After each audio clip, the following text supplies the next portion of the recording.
world moves fast. Your workday? Even faster. Pitching products, drafting reports, analyzing data. Microsoft 365 Copilot is your AI assistant for work. Built into Word, Excel, PowerPoint, and other Microsoft 365 apps you use. Helping you quickly write, analyze, create, and summarize. So you can cut through clutter and clear a path to your best work. Learn more at Microsoft.com/M365 Copilot. Hello, everybody. Welcome back to Victory Drive. This week, I got on my brother Jordan Johnson, and we talk about some gun industry woes right now. There's a lot of stuff going on in the gun world, especially the T.Rex arms thing. If you guys haven't been paying attention to that, I highly recommend you do. It is absolutely fucking wild. So we talk about that quite a bit in this episode. So we do a whole breakdown of what's been going on with T.Rex arms, and we also go over a video that Colion Noir put out on YouTube, and it's just, you just have to listen to it. We break it all down and give our opinions that everyone probably has, but it's just, we just see some stuff out there. We want to talk about it, so there it is, and it's just some stuff that kind of irked us a little bit, and we just decided to dig into it. It's a really fun episode, though. We didn't just bitch the whole time. It was a really fun episode with lots of jokes and good times mixed in there. So I always love having my brother on.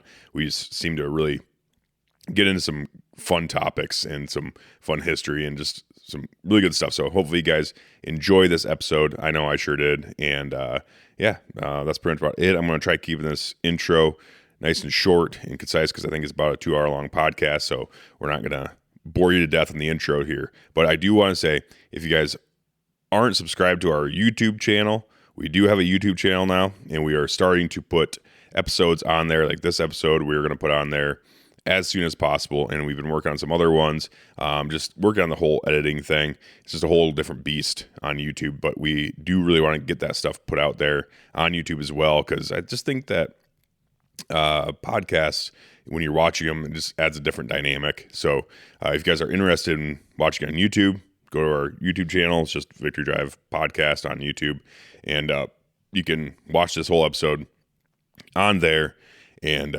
interact, comments, likes, subscribe, all that good stuff. We also got what else we got in the news here. That's pretty much about it. So check out our new YouTube channel. We're gonna put this episode out there. I think right away today. We're gonna try getting it on there. If not today, tomorrow, but it'll probably be on there today. So that's pretty much about it. But Victory Drive does have some sponsors of the show that we must go over. So Grizzly Coolers, they are the best, absolutely the best coolers made. Honestly, they're the shit. Made right here in America, right down the street in Iowa, actually. So if you guys are in the market for a new hard-sided cooler, a bear-proof cooler, the little rubber straps and everything, keeps your shit really cold for a really long time, or hot. It just keeps it nice and warm or nice and cold.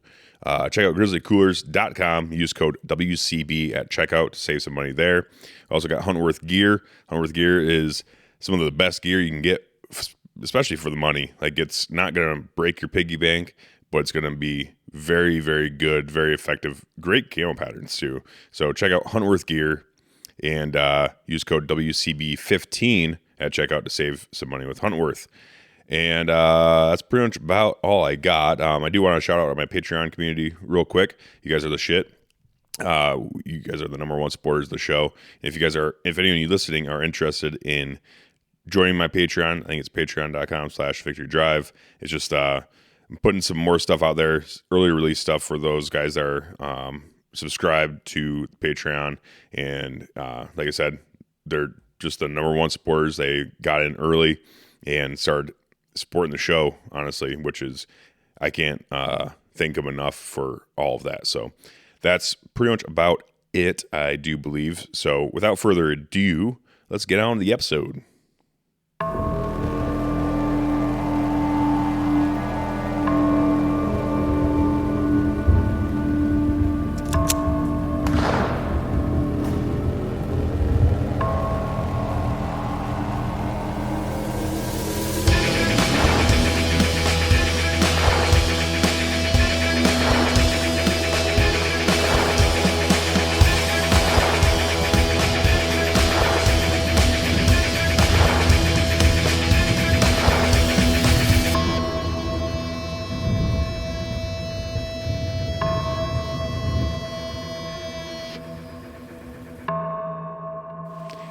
I feel like he has a niche. He's like a lawyer. I'm pretty sure he's a lawyer, right? Yeah.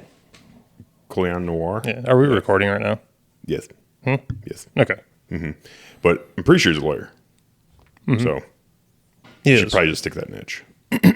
Yeah. But But he said a lot of things in there that I would be concerned from a lawyer perspective. yeah, Like, yeah. just the title of the thing alone was, Well, he's not a lawyer anymore. He's a YouTuber. But yes, yeah, like, you think he'd know better than this shit doing this. But Right. I don't think he does, honestly. No. And, like, in the fucking video itself, like, the title is instinctive shooting or whatever. Right. It's like how to shoot instinctively or whatever. yeah. So then- I made some notes on it. But so I have the title right here.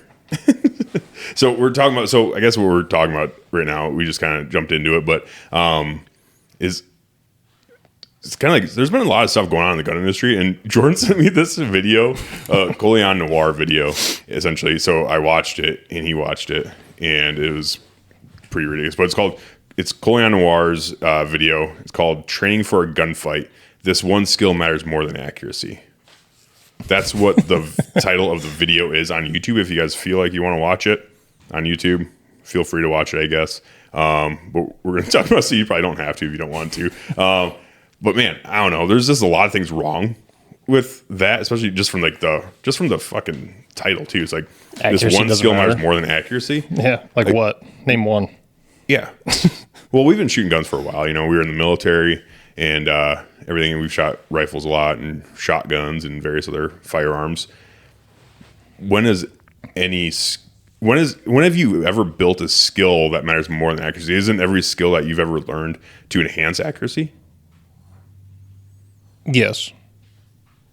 Okay. Well, you're supposed to enhance accuracy to enhance everything else. So, like, speed comes with accuracy. Yes, but Speed comes with time, accuracy, so under speed, under pressure. right. The number one thing though is accurate fire. Number two thing is speed. 'Cause you do have to be fast. If you're talking about like in combat or in self-defense or in training or for competition. Like, yeah, there's a speed element to everything because you want to, you know, like that's honestly like being super accurate unless you're talking about like at distance, like at very, very long distances. It's not like really like a skill. It all comes back down to speed. Even with PRS in long range shooting competitions, speed is always a factor.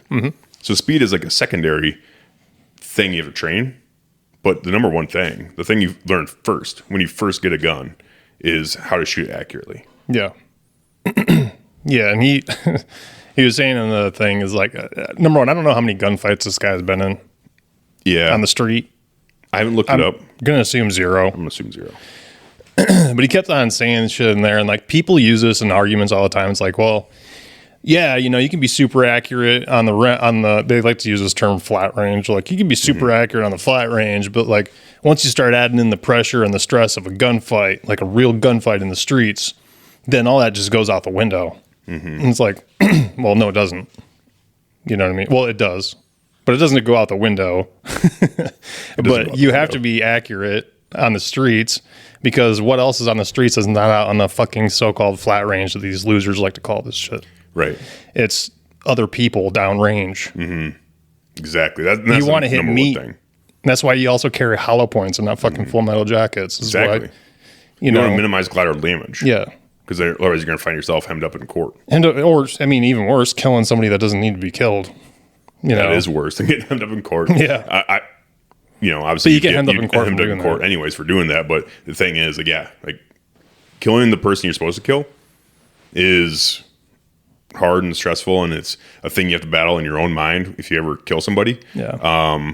But you can sleep a whole lot better at night knowing that that person deserved to die rather than an accident and the person was not deserving to die. You know, because taking life is a very big decision, and if you're gonna use your weapon, no matter what it is, whether it's a fucking machete or a gun, you know, if you're gonna use it to take a life, you better make damn sure that you can sleep at night knowing that life that you took, you know, was worth it and stuff. I guess, you know what I mean? Yeah. Like, you gotta make sure that you're taking out who needs to be taken out and no one else, because that would suck.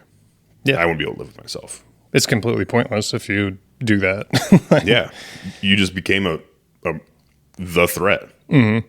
And You're even trying to if stop you a threat, you became a threat. Right. Even if you don't, and let's say you shoot 12 shots and 8 hit the guy, and you successfully killed a dude trying to kill you, or shot him, stopped him, whatever.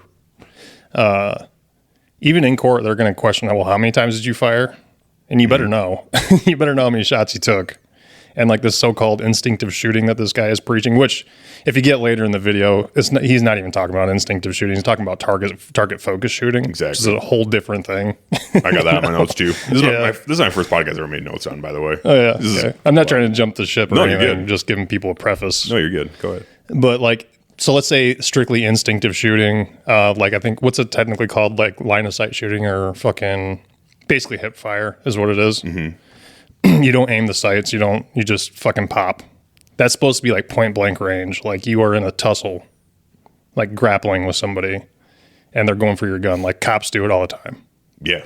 Because you have to. You don't have a fucking choice. That's when you're in a purely self-defense situation. Someone's within feet of you and they turn threatening or they turn violent and you need to get rounds off very fast because they're already within your bubble. They're already in your bubble.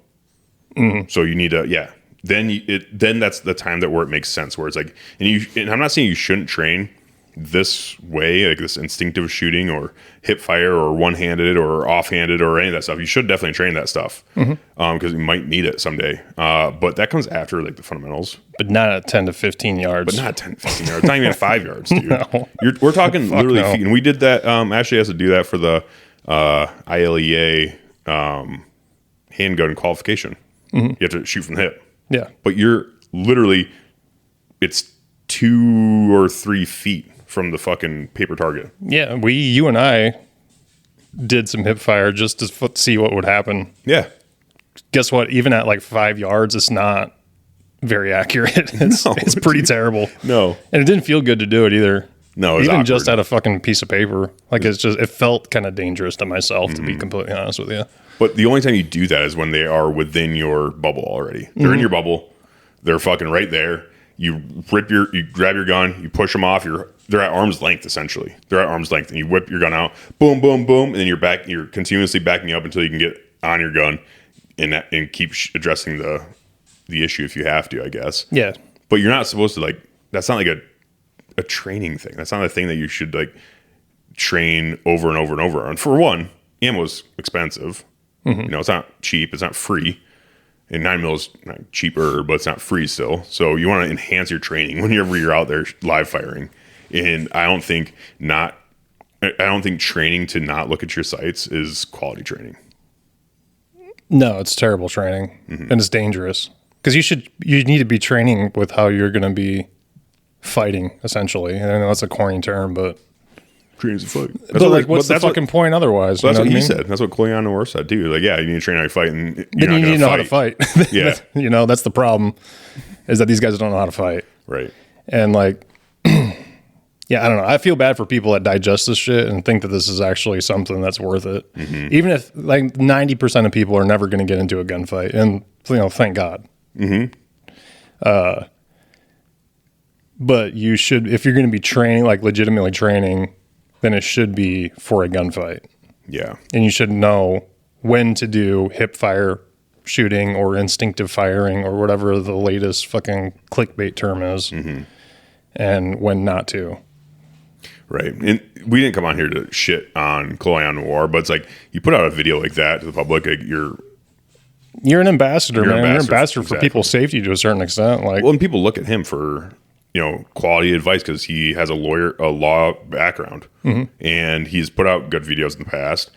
This one is just a miss. Like, I don't think, I'll be honest with you, I don't really care for a lot of his quote unquote gun content because I don't think he's like the best shooter. And I'm not saying I'm the best shooter or you're the best shooter, but it's like his gun content is kind of, it's just not something that I really like to watch a whole lot. But I did watch this just because it was clickbaity a little bit, and it got me. But he dug his heels in, and he went through why you should do it. But the biggest thing is, like, you addressed it, is what he meant to really say is being target focused. But even when you're target focused, you're still acquiring a sight picture. yes, for sure. So like in the video too, like at the beginning, he was saying he went on this big spiel about, the current dogma in firearms training is that you need to be front sight focused.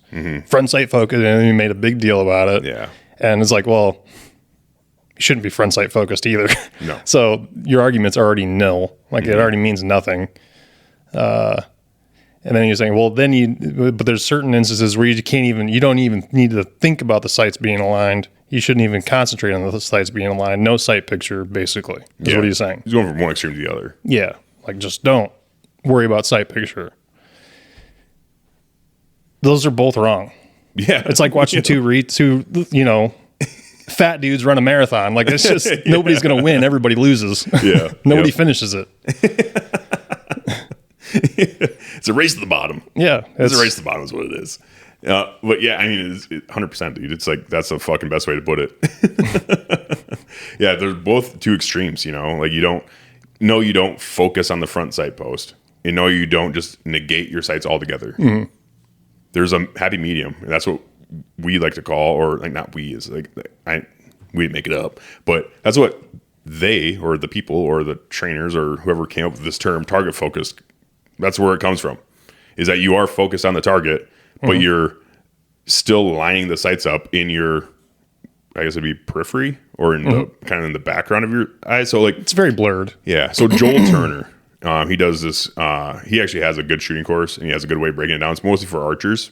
It's called Shot IQ, but he came from a SWAT background, and he was a sniper in SWAT, and he was on this. He had addressed this call is a hostage situation. He's a fucking sniper. So he gets up there. He's got his 308 and shit. He gets into his spot, and there's this guy. And he's like, fucking, hostage. And he has like, a few inches.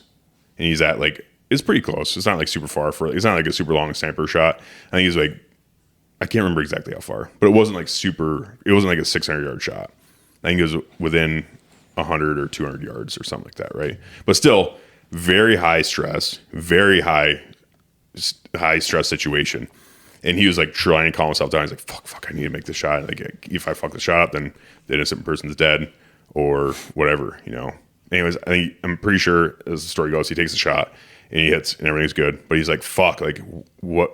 But he realized in those situations of, continuously training and from high stress situations, that, he's like, he was very much sight focused. And he just couldn't calm the crosshairs down. He couldn't calm them down. He couldn't keep them on target very well. And he couldn't do these things. And he came with this really good thought process of when you're shooting. And he does a lot of instinctive shooting with a bare bow and compound shooting with his son and stuff. And his son's a fucking world champion archer. But he has a very good thought process on it where it's like, you get on your gun, you get on your bow, whatever you're shooting, and you get your sights, get them where you need them, and then you move past the sights. Like, you're already done with that part. Once you get everything lined up, you're done with that part, and you need to transition to where exactly the spot that you want to hit, whether it's a target or a person or whatever it is. Yeah. You already did the hard part. You did everything like that. And he's talking about mainly for taking one good shot, right? One slow, good shot, whether it's shooting archery or, whatever else. But you can speed that stuff up as you get better at it. But that's a good way to put it. That's essentially what we're doing when you're shooting handguns and being target focused, is that the hard part's done. You already got that fundamentals hammered down. You're already doing that. So now you're working on speed, and you're just focusing on a target, and you're bringing the sights to your eyes. Boom, boom, boom. Doing what you need to do. You're doing it as fast as you can. So the sights are in your periphery, if you will, and you're focused on the target. But you're still not negating the sights. The sights are still there for a reason. You can't shoot accurately if you have no idea of where your fucking sights are at. No, it's impossible. In self-defense or not, you need to shoot accurate shots. Like we were talking about earlier. It's like, you don't want to shoot innocent bystander. You don't want to fucking, you don't want to shoot a bill drill on a person, essentially. You don't want to shoot 6 shots on a person and only hit four hits on the target. Where'd those other fucking 2 shots go? You don't want to pull the trigger 6, 7, 8 times and only hit the target 50% of the time. No. Where did your other shots go? You don't fucking know, dude. You don't know where they went. Could have went into a baby's head. A toddler. Strolling by. Yeah. For sure. Or if you're getting into a gunfight in a residential area, you can go in somebody's house. watching TV, eating a Salisbury steak TV dinner. Yeah. Now his dinner's ruined. Right. Because he's got a bullet in the throat. That's not fun for anyone. No. No one wants that. So essentially, with that video is just like that. I feel like it's pointless training because it's not training the fundamentals anymore. You're just negating all fundamentals and just blasting. Mm-hmm. It's absolutely useless. You're just trying to narrow down your lucky shots, is what it feels like to me. Yeah. But let's just be honest with what the video was. It was just a clickbait video. Like, it was just to garner views or whatever. I don't know if he's trying to dip his toe into the training realm and hopefully sell some classes in the future or something like that. I have no idea. I don't even know if he even offers classes. I don't know shit about the guy except way back when I watched a couple of his videos and I told myself I never would again. Just because he's he's a gun reviewer, man. Yeah. And he sells merch. I think that's like what he really wants to do is just sell merch to people. Mm-hmm. He's got a huge following. He's friends with Joe Rogan. I mean, yeah, he's good. He's settled. He's good. Yeah, he's fine. He makes good money, but I think it's kind of one of those things too where he probably just needs some more content. He's like, I don't know, fucking, this is kind of cool. This would be fun to talk about. Instinctive shooting. Well, nobody's ever thought about this. This will get people talking, which obviously look at us, we're sitting here talking about it, I guess. But I do want to go back to the video. Did you see when he was talking about drawing with your non-dominant hand? Yes. God, that irked me That was badly. It was so bad because you should get better with your non-dominant hand. You should practice one-armed or one-handed shooting, shit like that. Mm-hmm. But man, reading the comments will give you fucking cancer in that shit, dude. Like, because everybody is an ex-cop. Everybody's fucking an ex-soft guy. Mm-hmm. Even though it was probably like a security guard, or like a National Guard guy. Like, let's just be honest with who these people actually are that are commenting on this shit. And they're like, well, yeah, you always have to train like this. You have to get into the weird situations and stuff like that. It's like, you don't. Ideally, in a gunfight, you shouldn't be shooting one-handed. You should be shooting two-handed. Mm-hmm. And most situations, you will be shooting two-handed because it takes approximately 0.01 seconds to put your other fucking hand on the goddamn gun. Mm-hmm. But if you get shot in the arm or the hand, sure. But then there's a lot of people saying like, oh yeah, I don't even carry groceries in my shooting hand. I got to keep my shooting hand free. It's like, you're going to drop your groceries if you get into a gunfight, dude. Just be honest about it. You're not going to be carrying your fucking bags of shit into your house, get into a gunfight on your way in and fucking keep holding the bag of groceries. Don't worry, honey. That's how you train. Honey, I can only grab 4 bags because I got to make sure my shooting hand's free. So I'm sorry. You're gonna have to come out and make more trips. I can't. I have to be able to make sure that we're all safe because I can only carry 4 bags in my non-dominant hand, and I have to have my other hand ready for in case I need to fucking shoot someone walking groceries into my house. Yeah.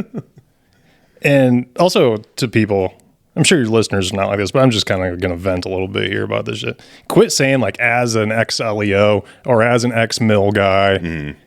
I'm the authority, so therefore this is right or this is wrong. Because, let's just be honest. Ex-LEO, small town LEO, agency with under like 50 employees probably. You're probably shooting 50 rounds a fucking year, dude. You know what I mean? Yeah. Like, you're not doing a whole lot. You're qualifying, and then you're fucking putting it in the holster. Yeah, well, a lot of their training is done on their own. And that's if they decide to take the... Right, and there's people that don't use those credentials in a fucking argument. You know what I mean? There was one comment I did read on there. This guy, he said he's a former FBI, and he was in an OIS, officer involved shooting, is what he said. Okay. And he said he had to take a headshot on a guy when his partner's head was less than 6 inches. He only had a 6-inch gap to make the shot, right? Mm-hmm. And he's like, this is very, very, very crucial training. Because when he took that headshot at like however far away it was, let's say 6 feet, 6 yards, whatever it was. Let's say that. I can't remember exactly how far away it was. Take a headshot on a guy that I guess has his partner hostage. Okay. I'm assuming is what it sounded like in the because he said he only had 6 inches to play with to make this headshot. Mm-hmm. He's like, this is so good because I didn't even look at my sights at all. boom, headshot. Yeah, he didn't have to think about it. And if I read that and I was his partner, I'd be like, you fucking cocksucker. Like, are you serious? You gambled with my life? Yeah. You gambled with my life. You just took a shot without even acquiring at least a half-assed decent sight picture to make sure that the round goes where it needs to go. RIP to his partner. Yeah. He probably didn't make it. That's what I'm assuming. Yeah, I don't know, man. I guess I'm assuming from the comment that he did, because he said he pulled it off. And he said, when I did that, I did not acquire a sight picture whatsoever, and boom, headshot. Classic case of a dude using somebody else's story or saw a video of it happening or just read a book, Yeah. But that's the thing. You can't fucking vet YouTube comments. I know, you can't prove it or disprove it. Can't prove it or disprove it. There's a bunch of people on there saying, like, you're a fucking liar. That didn't happen. And if it did happen, like, that's terrible. And you just got lucky. And he never replied back. Yeah, because there's a bunch of receipts you can show on that if it is real. Yeah. You know Like, look at this fucking body cam footage from when I did that. Or look at this, or look at that. Or here's my buddy. He's, I don't know, anything. A lot. There's a lot you could say. But he didn't. So I don't believe it. I don't know what people gain from those stories online. It's fun, I guess. It's fun for someone. It's fun for someone to make that. But that's the thing, too. Like, It's a fantasy. It's their fantasies, dude. He's got a big following, and there's gonna be guys on there that are like, hell yeah, ride or die, brother. Yeah.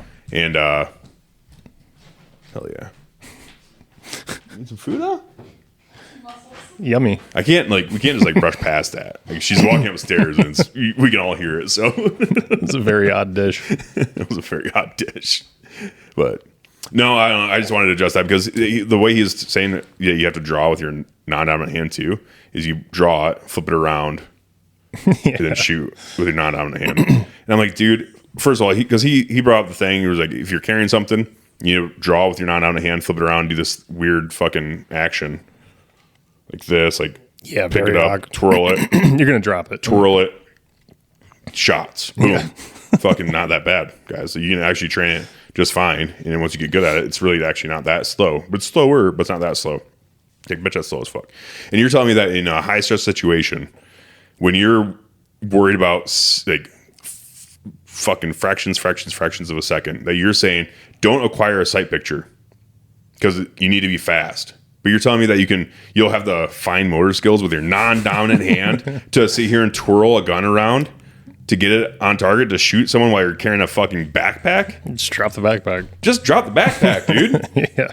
Just drop the fucking backpack. It's going to be faster. Or if it's a backpack, just keep the strap on. Just don't worry about it. Just put both straps on. Put both straps on. That's why you should use both straps on your backpack. Yeah. Or if you're carrying around groceries or carrying a manila folder, I don't know what he's carrying. He has his arm like this. I don't know what he's carrying like that besides a backpack strap. Either way, you have something in your shooting hand. A perpetrator comes up running at you from fucking 25 yards away and is going to kill you. And you have time to whip around, non-dominant hand, do all this weird shit and take a shot. You're dead. With your non-dominant hand. If you have that much time, then yeah, your life probably wasn't that threatened, honestly. No. And for two, it's like, just drop whatever's in your fucking hand, draw, address the target, acquire a sight picture, and start shooting. You're like a normal fucking person with two hands. If somebody's threatening your life and you do that slowly, you're just going to die. You're just going to die. They're going to see you do this thing. They're like, oh, gun. Now not gun. Because all he's going to do is fucking front kick you in the gun, and you're just going to fall, and then you're dead. Yeah. Or you just gave the gun to a fucking perpetrator that already wants to kill you. Now he's got two guns. Yeah, it's pretty terrible. Mm-hmm. But he also said, okay, your arm's injured. And he wasn't. You got shot in the arm. Jordan, you got shot in the arm. Okay. Now, instead of dominant or non-dominant? You got shot in your dominant hand. Okay. And you have to draw from concealment with your non-dominant hand. Mm-hmm. For one, are you even worried about speed at that point? You already got shot. No, I'm gonna run. I'm gonna run too. I'm gonna run. I'm gonna get cover. Then I'm gonna figure out what to do next. Yeah, I'm not gonna be good. Unless you're shooting me with a fucking like one of those like one shot guns. You know what I'm talking about? Like just single shot. Yeah, single shot. Oh, black powder gun maybe. Yeah, like if he's got like a musket. Yeah, and he needs to fucking reload. Yeah, I will draw with my non-dominant hand. I will. Captain Blackbeard is trying to kill you. Yeah. It's fucking Stonewall Jackson. Stonewall Jackson. He's got his dueling pistols, and he only hit you once in your dominant hand. Yeah. But you have a Glock 19 in your waistband from concealment. Yeah. Well, that's why I always carry my back. I carry it back right above my crack. Mm-hmm. You're right. In that instance. Well, I carry one above my crack, like for my non-dominant, and I carry in the front, like appendix for my dominant. That's what you're saying. That makes sense. Yeah, we should all be doing that. Actually, matter of fact, for your non-dominant hand, you should definitely you should dual wield Yes. handguns. That's what I'm saying. Yeah, that makes sense. This is actually both hips. Matter of fact, fucking Westerners had it right. They did. Old West, they had it right. Well, they had 6 years on both hips. There's a guy in the comments on that video that actually pulled a quote from the old Wild West with Wyatt Earp.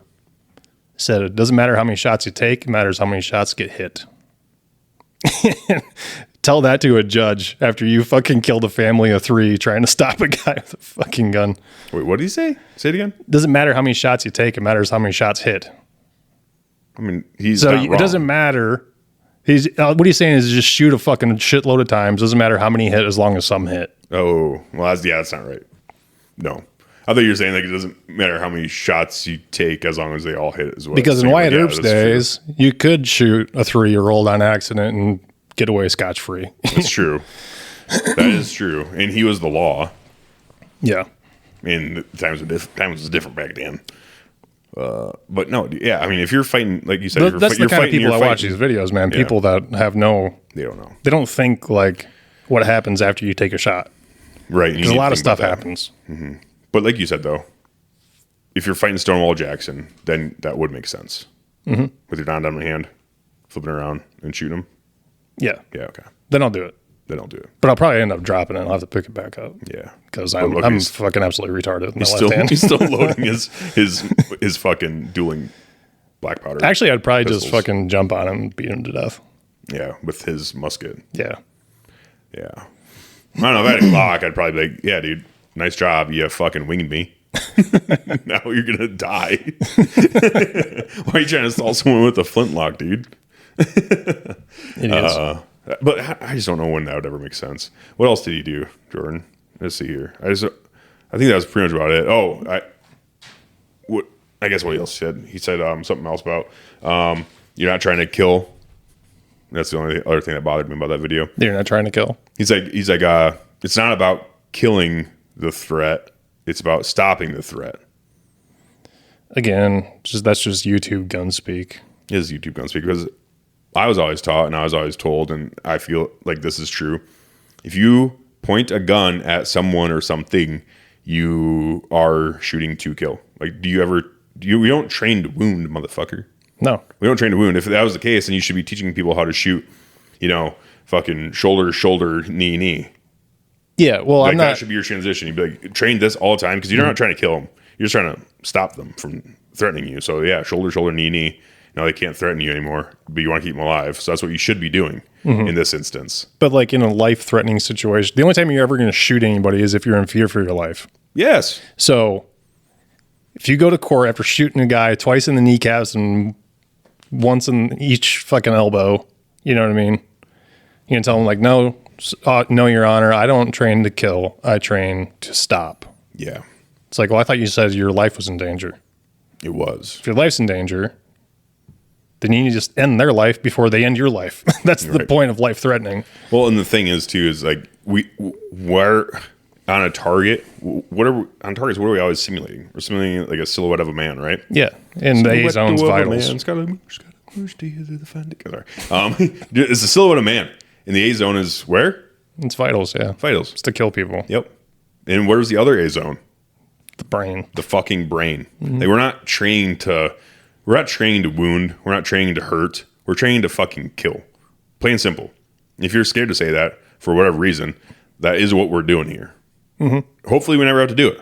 Hopefully it never has to happen. Hopefully nobody ever gets in a Never. gunfight, And if I period. And do hopefully get- we can just go to the range, to the flat range, and have fun. And this is all for funsies. We never have to do that stuff ever. But in the reality great. situation is, if you do find yourself in that situation where you do have to defend yourself and you're in a life-threatening situation, you are trying to kill them. That is the goal of this. This is the goal of fucking training on the flat range. This is the goal of training from concealment. This is the goal with a gun. Yes. You're trying to fucking kill them. And if you're opposed to killing somebody, then even if they want to kill you, go do some jiu-jitsu, do martial arts, carry some pepper spray, fucking taser or something. Do that. You're a total Don't carry a pacifist. gun. I get that. A gun is it's lethal. That's why it's called lethal. Lethal force. Yeah. Yeah. Everything else is non-lethal. So And then it's like, and if you're trying to, jiu-jitsu someone when they're, trying to conduct a mass shooting in a grocery store, yeah. then God bless you. Yeah. Good luck. Good bro. luck, dude. I hope the best for you. But, I'm not carrying a gun to stop someone from stealing my fucking rims No. necessarily. Or somebody that's trying to beat you up. Like I'm not going to shoot somebody that wants to beat me up. Correct. If they're trying to fucking kill me or anyone else, then yes. Like if they're life threatening, if they're a threat to innocent life, then yeah. But the best way to do that, the best way to stop that threat is by killing them with lethal force. Plain and simple. You only have that option. Because if you're going to wound them, got bad news for you. It takes a lot for a guy to just go down and stop from wanting to kill somebody. It does. Like it takes, I don't think people realize that either. Like it's not like a video game or the movies. Like it takes a long time for people to die. Very long time. Turns out people generally hang on to life for as long as they possibly Very can. long. Like you could shoot somebody fucking 6 times in the chest and they're going to be alive for a while. Yeah. They might even make a full recovery. They might. And if they do make a full recovery and you're going to go to court and they're going to sue you or they're going to seek legal ramifications against you and they're going to have a chance to defend themselves. Unfortunately, it sucks to say it that way, but there's been instances where a fucking armed robber has gotten someone that's trying to defend themselves put in jail or put in prison because they didn't kill him. If they would have killed him, Well, let's pull from personal experiences if you don't mind. You've shot people with M4s. Yeah. I've never shot anybody with an M4, but I've shot people with mortars. And that's a whole different story. They die right away. Situation.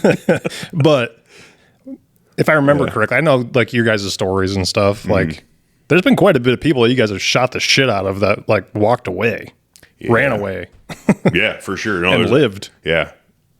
The only thing that I've seen that actually like stops someone like very, very fast is a 50 cal. Well, that's a 50 cal. Well, that's a that little you can different. cut somebody in half with that fucking It's a thing. little different. Yeah. But I mean, yeah, I mean, you're absolutely right. Especially if you're shooting like a 9mm or a handgun of any sort. It's like, unless you're hitting them in the brain box, like they're going to cling on to life for as long as possible. And it does. It's a really small box in the brain too to hit, by the way. Yeah. Unless you hit them in the A zone and it goes through and it hits their spine, like they're going to be. You're right. And even then, it takes them a while to die. Like you're going to be standing over them for a while, and they're going to be gurgling and spatting and doing all sorts of shit until they're actually dead. Like deer, dude. You hit deer in the chest with a fucking 12 gauge. Yeah. And they're still alive for quite a while. It's pretty rare. I mean, the last deer I put down actually died right away because I put 3 12 gauges right in the fucking in the chest. It just killed over instantly. But normally, that's not going to happen, especially with the fucking 9mm. Right, and that's why like the human body's pretty resilient. Yeah, and that's why with like in a hunting situation, it's like when you're shooting with a rifle or a gun or something like that, you want to hit them in the high shoulder because then it hits the spine, goes through double along both shoulders and spine. They just drop, but they're not dead, but they're down. Yeah, still takes them a little while to die. It takes a while for blood not to reach the brain long enough to cease consciousness, and then for all the vital organs to completely shut down, right? And then absolutely no sign of life left. And with humans, it's just the same. It's like, unfortunately, it's one of those things. But the thing is, I don't want to like. We're not trying to sit here and like shit on. If you guys are Colion Noir fans, we're not trying to like shit all over his face. No. But the thing is, like, just be careful and like use a little bit of like objective reasoning whenever you're watching like shit on YouTube and stuff. And this is coming from a podcaster. Just playing this bullshit, like getting spewed on podcasts too. But the thing is, like, we're not. To me, it doesn't make sense. If it makes sense to you, and you can shoot accurately, instinctively, and all that stuff, because I can shoot my longbow pretty accurately at a certain distance with no sights whatsoever. However, guns and stuff are different. And it's like, if you can train your ass off and do that, then sure. Have at do what you need to do. As long as your rounds are going where they need to be, then I'm all for you doing whatever you need to do in order to get that done. I just feel like there's better ways to do it. There's better ways to train for it, in my opinion. I mean, you're pretty generous. That's pretty actually a nice thing to say, because I would say ignore that fucker completely and people like him, because people like him, just his personal experience, stalled my progress for a very long time. And I'm pretty salty about it. The fucking Navy SEALs got me, dude. At one point, I was all on the fucking soft train, that they're the best at fucking handguns and everything else. And sure, yeah, they're probably pretty good. They're good at fighting wars. You know what I mean? They're good at raiding people and doing all that high-speed shit, cool stuff. But if you want to be like, if you're a normal civilian, dude, that is not doing this for a job like they are, don't listen to them. And don't listen to somebody like Colion Noir, who has like 0 credentials, number one. Number two, I think warfighting credentials for training civilians in the street how to shoot accurately and efficiently is just not good information for normal guys like us. Yeah.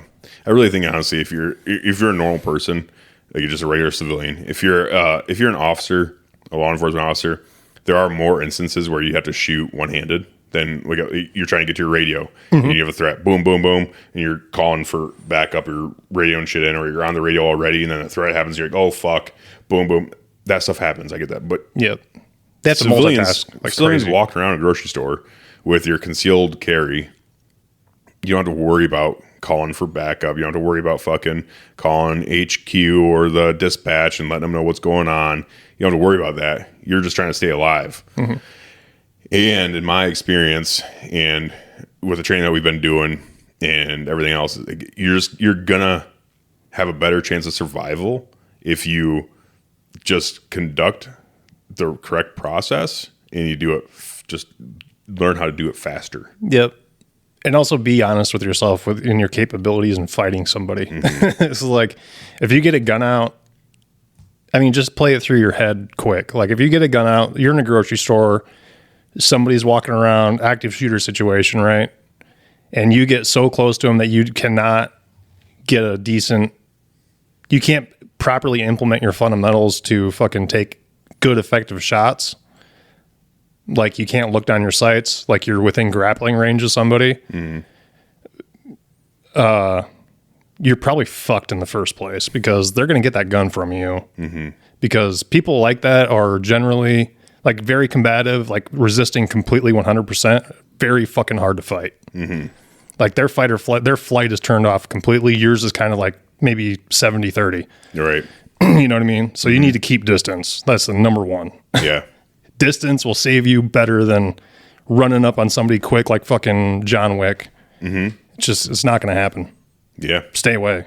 Like, don't get into a fight with your hands when you have a gun out. It's very dangerous. And that's the other thing too, is like, we're training, we're having fun, we're doing these things, we're shooting guns, we love guns. If you're going to carry a gun every day, or if you're going to, concealed carry and stuff, absolutely 100% train from concealed. Train your concealed carry, train that as much as you possibly can. But at the end of the day too, is like, when that situation happens, if that situation does, God forbid that situation happens, and you find yourself in where you have to pull a gun, it's like, you better be all in. Because once you pull that gun out, you are the number one target for that person. Yeah. Because they're going to realize that you have a gun. And they're going to be sending rounds your way. Yep. If you get a gun out, they're coming within fucking, I'd say, me personally, 10 yards. Like, if they're within 10 yards, I'm putting them down. I'm not going to let them get any closer. No. It's not going to happen. No. Yeah, absolutely not. So I think, like, that's why, from my personal experience, I'm not an LEO. I'm not a mill guy anymore or whatever. So, like, instinctive shooting, like not lining up the sights, not, just pointing and shooting. Not for me. Yeah. I'll never condone it. Right. And also, we don't have to abide by, we have to abide by the law, but we don't have to abide by the parameters of law enforcement. Yeah. So if we're out getting groceries and there's an active shooter situation, we don't have to tell them, like, get down, I'm going to shoot. You don't have to do, all those commands are out the window for guys, like regular guys. Guy comes in with a fucking AR or a fucking shotgun or a handgun or whatever else, and they're trying to conduct a mass shooting. I ain't seeing shit. No. I'm waiting for him to look away, draw on, acquiring, target, and fucking sending rounds in his face. Yep. And As many as shells. possible. As many as I possibly can into it. Like, and once he starts falling, accurately. I will cease to fire and then address the body. And, if he's still alive, then I'm going to kick the gun out and do all that stuff, whatever I need to do to make sure that he's done trying to kill people. And I'm not going to sit there and keep shooting while he's dying on the ground, because then you're Obviously. in for a legal situation there. And I think that's why some like gun tubers say to stop the threat and not kill the threat. True.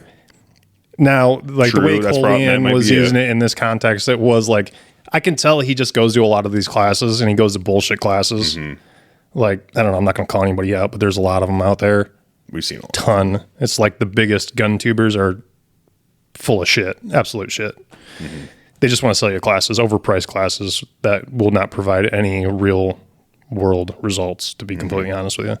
But that's why they say it, is just because, you could shoot somebody, they go down, let's say they're still alive, and you fucking empty another mag into them. Don't do that. Right. Yeah, you can't do that. If you stop them and they're not dead, that's great. That's the biggest win. Sure. Then they can go to prison, or they can sue your fucking brakes off because they have a BB gun or something, Deal with it then. But yeah, you're right. That probably is the reason why you're saying we're trained to stop the threat, not to kill. Probably why it's said. Because, if you're trained to kill, then you're going to shoot, and you walk up on him and he's like, he's not a threat anymore, and you just put fucking him. 6 more rounds into his brain piece, then that's... you're kind of fucked. Legally screwed. speaking, you're kind of fucked. Well, you might get off, but depending on what state you live, like California, you're not going to get off. You're going to fucking go to jail for murder. You're done, dude. But You're done. have fun spending the next 5 years in fucking court. Yeah, that's not going to be fun. Look at Rittenhouse even. Yeah. He didn't even shoot excessively. And he spent a lot of time in court. Yeah. A lot of time in court. Not good. Not good for the young man. But that's the Colion Noir video. Didn't want to beat the shit out of him too hard. But no, and I think he does some things well. I mean, it's not for me. He basically just reviews guns. He just has a lot of money, he buys all these guns. Maybe he has endorsements or sponsors or whatever. And he's part of the big gun tuber realm. So he definitely gets everything from Springfield. He gets sent. He gets a lot, everything new. He gets a that lot comes of fucking junk. Yeah, He gets a lot of fucking FN, Springfield. FN. I think he's sponsored by. I think he is specifically sponsored by FN. Yeah, but Springfield, when they come out with something new, they send them to him, because Springfield is really big on whenever they come out with something new, they send all the biggest gun tubers their guns and review this. Be honest, but here's a gun. Yeah, you know what I mean. Yeah, be honest with us. Be honest in your video. It's advertisement. It's advertisement. Essentially, it's advertisement. Especially the project. I've never shot the project. I don't have a whole big Springfield. I don't have hands-on experience with them. Apparently, it's junk. So that's going from other guys that have had hands-on experience with them, and they have a lot of 2011 experience. So apparently, it's junk. I don't know. I never shot them. I don't know, but I know that a lot of gun tubers, Colion Noir, also spoke pretty highly of them. So take that for what it's worth. It is what it is. But that's what Springfield does, and it's not a bad marketing idea for the company. It's brilliant for the company. It's very smart. It's the best thing you can do is send it out to some people to review it. You have 3 million fucking subscribers on your YouTube channel. Here's a gun. Yeah. Review it honestly. Wink, wink. And there will be no repercussions for giving a negative review, other than they're not going to send you more shit. No. That's it. They're gonna keep sending people. That's why, if you see all these big products and YouTube reviews, and they keep reviewing the same brand, they're brand ambassadors essentially. Sure. And they keep doing it. It's because they keep giving good reviews in order to get more free shit. Right. Well, and also it's if they have a scathingly bad review, then might get them canceled from that company. Sure. But if they have a good review on that product, and people are like, dude, I bought this product because you said it was good and it was junk, then all you have to say is the one I shot was good. Yeah, for sure. And then you're not a liar. I don't know. A lot of people like bullshit too, though. I know people that like FNs. What do you have against FN? I just fucking think they're garbage. I don't know. Yeah, I have like I've never had a positive experience with one, I guess. I've only shot a couple of them, and like I was just like, for the price point and for what they are, it's bullshit. Also, I know about FN is I have shot one, and it was fine. I mean, it shot, but it was nothing like spectacular. Considering who they're in competition with, I don't know. I just think that they're. Yeah. I just know that they sponsor Tim Kennedy. Exactly. And Colion Noir. And I think that's kind of. I shouldn't even say that. I don't know for a fact that they sponsored Colion Noir. I don't know that. But I think so. But I don't know. But I think. But I know they did sponsor Tim Kennedy. Yeah. Yeah, I think they kicked him. So for being I a guess liar. that's good for FN. Good job, FN, for doing that. Well, it's because he lost his engagement. So, like, I don't know. Tim's a lost case. He's going to cost us sales. Yeah, they saw the shit that he pulled, and they're like, ew. Cut the rope. Not a good look for the company. No, not a good look for the company. And it is kind of funny, actually. Now we're talking to Tim Kennedy. It's like, I like Sean Ryan. I think he's a great podcast. I think he's totally fine. But it's like, gosh, I almost feel bad for Tim Kennedy because I haven't heard a squeak from Sean Ryan, Joe Rogan, Jocko Willink. I haven't heard anyone really talking about Tim Kennedy or like coming to his defense at all. Because he can't. They're just letting him die. They're letting him drown. He killed himself. He did kill himself, but you can't blame them. I mean, honestly, I'm not blaming them. I'm just saying, like, damn, kind of makes you feel a little bit bad for Tim Kennedy, just a little bit. Yeah, it's because my friends, where'd they go? Well, also because they probably, other than like maybe Rogan, like Sean Ryan had to have known the dude's full of shit. But Sean Ryan's had a few people on there completely full of shit, quite a few. Yeah, and I don't think that hurts his credibility by any means. No, I don't think so. No, he's just letting them talk. Yeah, but he's letting them talk, and then he has no obligation to support them when they get called out publicly. You know what I'm saying? Right. Like, he doesn't call them out publicly. He probably knows in the back of his head, like, it's a fucking lie. That's a fucking lie. Whatever. Indulge all you want. Like, you have the credentials to be considered who you are, yet these stories are not completely truthful. Right. And I guess Sean Ryan's never really, like, been a big advocate for, like, Tim Kennedy. He's never been like, yeah, he's a shit. Joe Rogan has. Yeah. And he hasn't said anything. He hasn't come back and like been like, actually, Tim, kind of bullshitting. But Joe Rogan also wouldn't do that, I don't think. I think they are friends. Probably. And he's just kind of like, shit. He's probably like, dude, you fucked up. Let's let that one simmer. Back off. Do my own thing. Yeah, or see what happens. See if he can figure it out or not. Yep. Or just doesn't care. That might happen too. That might be true. But some other what? No, go ahead. What were you gonna say? The exact same thing you were gonna say. How are you gonna say it? In other news. Okay. In other news, you wanna give an overview? So some big stuff has been happening in the industry. You want me to TLDR it? Yeah, TLDR it. Okay. T.Rex Arms is run by pedophiles. Oh, jeez. No, I'm joking. Holy shit. I'm kidding. That was a joke. Yeah, T.Rex Arms kicked off their largest marketing tool that they had. Probably the only reason that you see T.Rex Arms products in Scheels. And they chose money and greediness and selfishness over the family values, the values that placed T.Rex Arms high in the firearms industry in the first place, which is the youngest brother, Lucas Botkin, that started the company. That got taken advantage of by his 10 and 12 year older brothers at a very young age. And it's sad to watch. It is sad to watch, honestly. Like, it's heartbreaking, dude. I know. I just got on YouTube, dude, because I know, like, I saw what T-Rex said, and I saw Lucas. He made a post. He's like, "Hey, I'm done at T-Rex. More to come." And then T-Rex put out a very short, like 2-minute long video of being like, I think it's Isaac. And he's like, my brother. I can't do their voice. My brother Lucas is fucking. that's such a bad Botkin voice. He's like, my brother Lucas is done. He's on to bigger and better things. I wish him the best of luck. Boom. Oh, he did mention why. He's like, harassment, Inappropriate pictures sent to his wife. We have since fired this employee, so we're good. We fired him. Everything's kosher. But Lucas is done. It's too much for him to handle. Couldn't handle that anymore. It's too far. A bridge too far, some would say. Is pretty much what Isaac said in his video. Then Lucas comes out with a 27-minute long fucking video, dude. And it's very damning. It's very damning. He has notes, brother. Yeah, pages. Pages of notes. And he breaks it down. It's like, holy shit. If anyone's a T.Rex Arms fan, they should watch that video. Because I'm not going to do the whole video, obviously. But holy fuck. That's crazy. Yeah. Dude, he started. But Luke, that's the thing that bothers me about the whole thing. Is like Lucas started it. He started it. He was like 19 years old or 18 or 7. He was young. Very, maybe even, late teens. Let's say late teens, early 20s, right in that wheelhouse. Because he's like 31 right now, I think.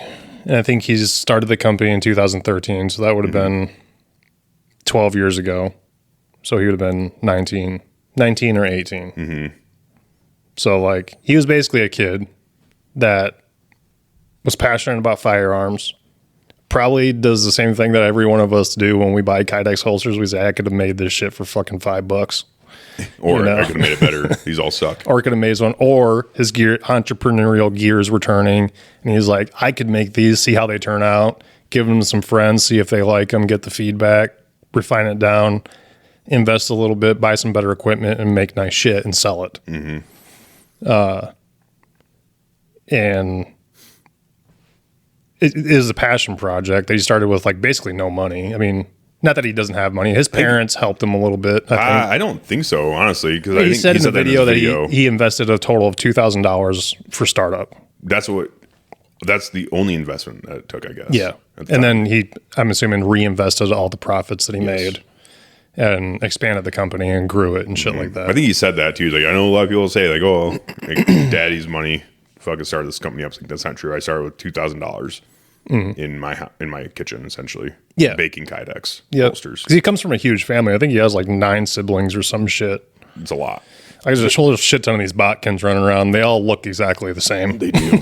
But also, it's like they come from like a very like Christian fundamentalist background. Yeah. I don't even know what the shit is, like what the denomination is. I don't know. The whippersnapper movement or something like that is what it's called. What? It's not what Seriously? it's called. It's like some like it's a funny name.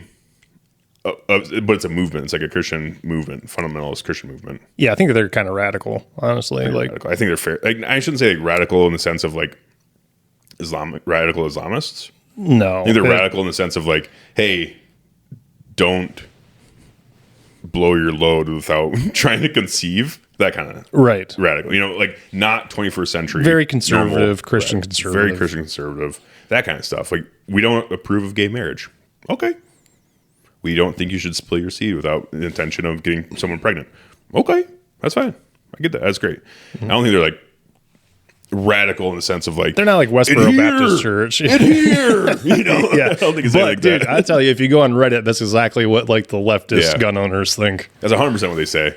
Also, because he says like, I don't like fags. Yeah, I think they're gross. Because you could like look at Lucas Bodkin online, knowing his family background, huge family, Christian. Pastor father, basically just raised Christian, sheltered Christians, essentially, yeah. And Lucas said that too in his video, I think. Fucking, you could see him like running and gunning with plates and fucking like, you know, his nice dad? Gear. No, Lucas. And be like, oh, this is like a Christian militia that he's a part of. Sure, yeah. You know what I mean? And get scared shitless for whatever reason. Yeah, it's silly, but like. I respect the guy. I've always kind of respected him. I don't really like his content. I don't care for it. It's just not my cup of tea. It's the, you know, LARP thing. Yeah. It was my cup of tea once upon a time. It's just now, I don't know. It does nothing for me. Yeah. I do. But I've always respected him the way he's running his company. He has values. Like he has ideals that he thinks are important and he runs the company that way and he lives by the shit he talks. And this is like even more proof of it, you know, him throwing away his company essentially to the wolves by people that claim the same values but don't exercise them. Right. And I do have to preface this whole conversation with, I will say, like, just in private conversation, And I just don't feel right if I don't like preface this with, because I'm in full support of Lucas Botkin at this point. But I will say, in my past, like not that long ago, I've been like, I don't really want a T-Rex holster because Lucas annoys me. Sure. I'm not gonna lie. I said that on several different occasions, so I'm just being totally upfront and transparent here. I've said that in the past, but I will say this whole situation has made me look at Lucas in a different light and be like, damn, that sucks. I feel for you. Like, I feel bad for you. Yeah, I feel bad for him. him. This sucks. Sure. Like, this is a shitty situation. And, like, yeah, like you said, he was young and he created a fucking company from $2,000 of his own money, it sounds like, built the company into something like profitable. And then his brothers were like, bam, hey, Lucas, cut me in. And Lucas is like, yeah, you're my brothers. You're my older brothers. Like, significantly older brothers. Like, of course, I'll cut you in. Like, I did this something cool. I'd love for this to be a family business. That would be amazing. I'll cut you in. But he was young and he didn't understand what 51% meant. He said that in the video too. He didn't understand what holding on to majority ownership meant. And he's just like, yeah, I'll cut you in. Here's your cut. David, here's your cut. David, Noir, here's your cut. Which I think his last name is Noir. Is it? Which is funny. Colion's bro? Maybe. Yeah, he cut in like his brother and his brother-in-law. I think they're both named David. And then Isaac came in a little bit later. And when Isaac came in, I think it was more like, they're like, hey, Isaac wants in the fold. We need to bring him in the fold. But Lucas, you need to front more of your share and to bring Isaac on as a partner too. So then Lucas is like, okay, yeah, sounds good. And he just never thought, you can just tell in his voice and the way he addresses that video, it's like he never thought that his brothers would do what they did. And he was not protected. And his wife, he gets married, meets a girl, gets married, and his wife's like, hey, they're kind of fucking you over here. Like, they're treating you like shit, and they're kind of, they have control of this company, not you. And he's like, it's my company, though. Like, no, not technically, not on paper. And he's like, oh, shit. And when they got married, I think his brothers made Lucas get a prenup signed in order to protect themselves in the company. And he's like, okay. Well, then he told her, and she's like, yeah, I'm totally fine doing that, but they need to sign post-nups. And then they freaked out. And it's like, wow, what the hell? That's crazy. Well, he's just trying to protect himself from the very same thing that they were trying to protect themselves from. But he didn't even know that to begin with. Otherwise, he would have asked them to do prenups before they got cut in. Yeah. But he didn't know that. That's the thing. It's like he wasn't business savvy. He was a fucking, like you said, he was a kid that was excited. Yeah. And he was passionate about this thing. And he did something productive with it. And he made fucking, whether you like it or not, a lot of content that did get very popular. And he built that company. He built that company, not fucking Isaac or not anyone else. Lucas Botkin built T.Rex Arms and made it what it is today. And they fucked him over. And it sucks because, like, I could imagine doing that to you or you doing that to me. I wouldn't be able to live with myself if I did that to somebody. Like, I wouldn't be able to live with myself if I did that to a fucking stranger, to be honest with you. Honestly, you're fucking with people's livelihoods, man. Especially your own family. Especially your own family, dude. Like, I don't know. Older brother wisdom here, even though I'm only 4 years older than you. But, like, I feel like if I'm not setting the example to my siblings, I can, if I fall short of some things, I'm like, wow, I'm kind of a piece of shit for that. You know what I mean? So, like, to fully take advantage and steal someone's company from them. Yeah. It's pretty fucked up. It's like, what kind of older brother does that? I don't know, dude. Like, you're supposed to be the example. Yeah. You're supposed to, like, and I'm sure that's what Lucas's intentions were, is like, yeah, these guys are way older than me. They got business prowess, probably some degrees, I'm assuming. I don't know. And it's like, yeah, they can show me how to fucking run a company, or they can run it and then I can fucking continue to do the online marketing like I have been. Because T.Rex is only T.Rex as we know it because of Lucas Botkin, like because of the way he was making all his YouTube content. And he made a lot of it. And it was good. Like, it was good quality. Again, not my sort of thing. The guy can shoot very well. He has the USPSA scores to prove all that shit. Like, he has a very proven track record of firearms training, like efficient firearms training. I don't own any T-Rex shit. just because it was overpriced, to be honest with you. Like a Kydex holster is a Kydex holster to me. Like you can buy perfectly functioning stuff for a fraction of the price, but people like T.Rex stuff and people like nice shit, and T.Rex is nice stuff. Yeah, no, I mean, I just felt like we had to address that as well, because the gun industry, there's a lot of levels to it, a lot of layers, some would say. You have your gun tube stuff and you have your business side, but Lucas, like, he combined both those things very well, and that's what made him so popular and that company so popular too. And I am excited to see, because the last thing for that video was essentially that he's going to be starting 2 more. I think he said 2 more businesses. 2 new businesses are coming up. I know at least one, yeah. At least one. Probably but 2. I think he mentioned 2 right from the rip. I think he did say a couple. Yeah. So and he said, find out next week. So essentially, when this episode drops, when you guys are hearing this, he should be coming out very soon, if not already, a new company of some sort. I wonder what it's going to be about. But, damn, I don't know. That just blows. And if you ever did something like that to me, that'd be a very heart-wrenching situation to be in. For sure. I'd be like, dude, my brother fucked me over. Not alone like my brother, but my brothers. Like my older brothers, multiple, like plural. Like, fuck, dude. Phew. Yeah. Now the skeptic could look at the situation and be like, well, it sounds like to me Lucas and the other Botkins had something good going on, and then here comes Kara and fucked it all up. Like, they could say that, like, oh, it's just a typical outsider woman coming in, fucking up the family dynamic, fucking up the business or whatever. But Kara worked for T.Rex Farms for free. No. Didn't he said that they wouldn't take her, even for free.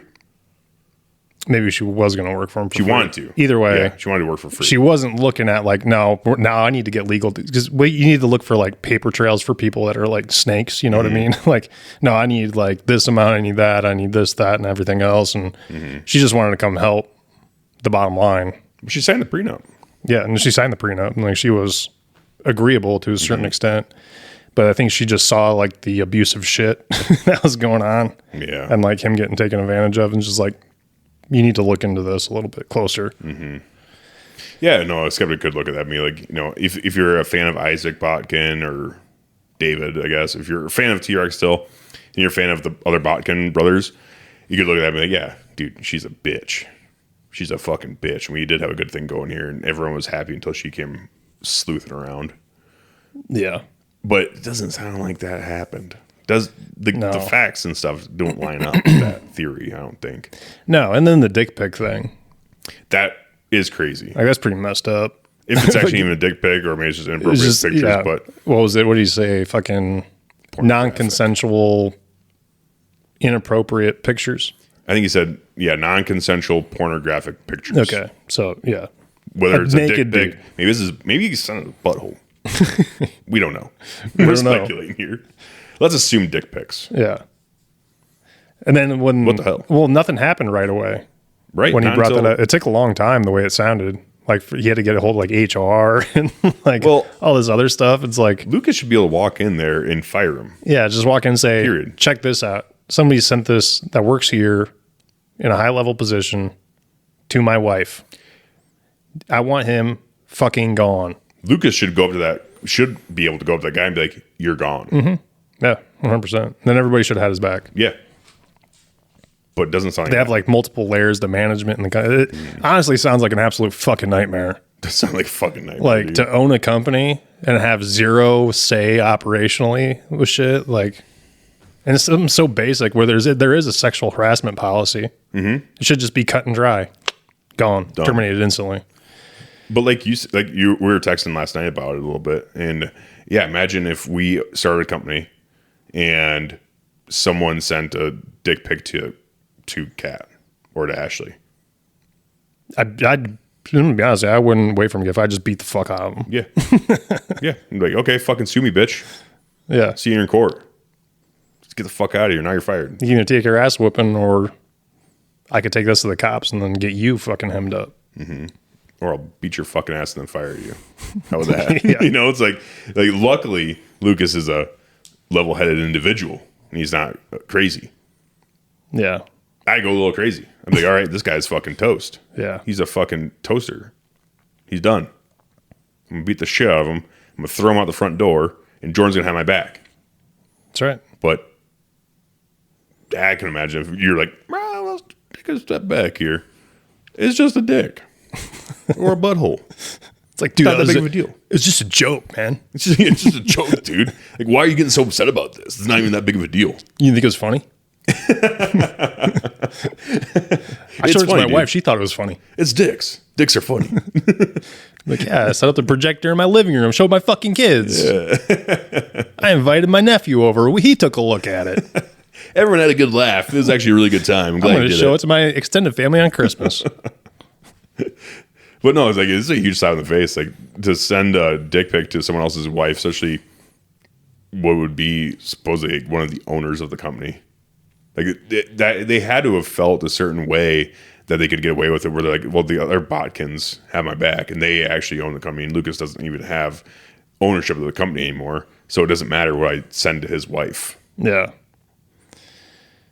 That's crazy. It is crazy. They just disregard it. They're just like, no, fucking God, I can't stand that bitch. She's always fucking poking her nose around T.Rex arms. I'm so fucking bitch. You're my wiener.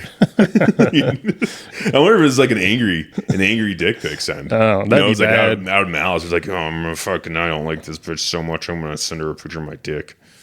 An angry wiener is a tiny wiener, dude. Like, yeah. It is. Maybe that's yeah, too much. True. Maybe that's too much info, but I feel like mine creeps up when I get mad. It just creeps up inside me. Well, I can tell you this: I've never had a boner mad. Yeah, never. There's not a whole lot of blood going there. That's never happened. So you could probably see the veins in my head. That's where all the blood goes when I get mad.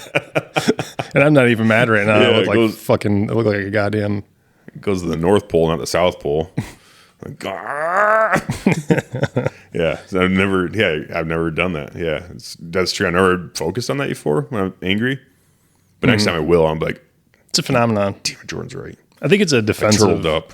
biological defensive mechanism. Oh, you just back when humans didn't have clothes or anything, and I mean, if all the blood goes there, and you're getting into a fight with another caveman, and you're fucking full blood to the wiener. Yeah, that's a very just grab a hold of that bad boy. That's an evolution. We should ask what's his face, that evolutional biologist guy. Jordan Peterson. No, the other Rogan guy.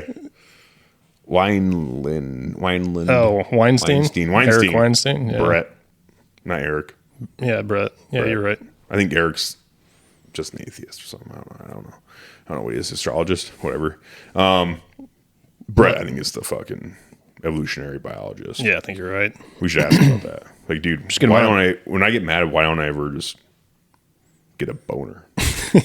Why is it? Or why can't it just be normal size? Why does it have to turn into a toothpick? Why does it suck in? Why does it go inverted? Why does it go inverted? Like Maverick on Top Gun, dude. Why does it do that? You know what I'm talking about? I know what you're talking about. Yeah, I get the reference. Well, mine doesn't go inverted. It doesn't go upside down. No, it sucks in though. Yeah. It doesn't flip over. Yeah, I know. I just used the wrong term. It's all right. It's the same word. The same word that means something different. I didn't mean to call you out. Twice. I know. Sorry. It's my podcast, and you fucking made me look like a goddamn fool, Jordan. You look like a fucking fool. I'm sorry, dude. You gonna take this podcast from me now? This is crazy. I can tell you got a tiny wiener right now. I'm so fucking mad. You're right. It's inwards now. I'm so mad. You're gonna botkin my podcast, dude? Let's sign the papers, bitch. I'm 4 years your senior. I sign 51% to Jordan. What does that mean? Damn. Well, yeah. I don't know. A lot of stuff's happening. Anything else happening in the gun world that we should talk about, I guess? That's big. 6 hours still not doing great. Yeah. New Hampshire. Well, they had a fucking explosion in their plant not too long ago. Wait, what? You're telling me that their plant accidentally discharged? Yeah. It's not just the 320. It's the whole. It's a company wide thing. It's their ammo plant. It blew up. It didn't completely. There's like an explosion in it. It popped up in my news feed the other day, and then I was thinking that is fucking hilarious. Hopefully nobody got hurt.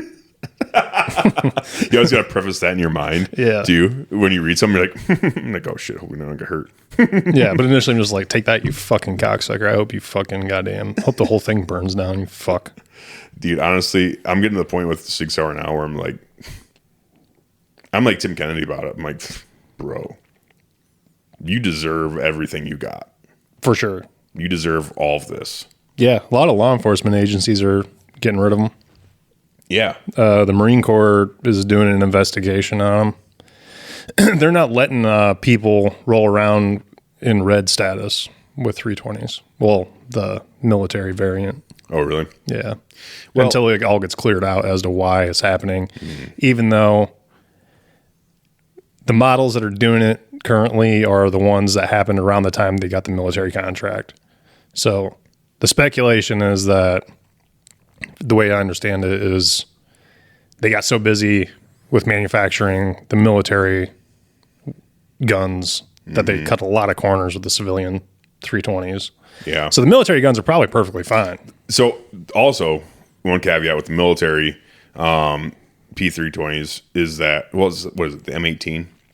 Is that what it's called I think now? so. Yeah, something like that. The M18, the ones issued to the military and stuff, they have an external safety because that was a requirement by the military. Yeah. The Department of Defense required them to have an external safety.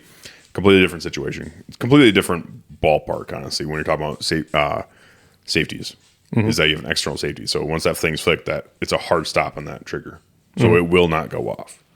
The issue is when we have the civilian 320s with no external safety and no safety period whatsoever, and having a super light, crisp trigger, that's where they're having the issues. Right. Because if you look at the design, the trigger mechanism design, it is kind of like, you look at it and you're like, kind of like, yeah, well, damn. Sketchy.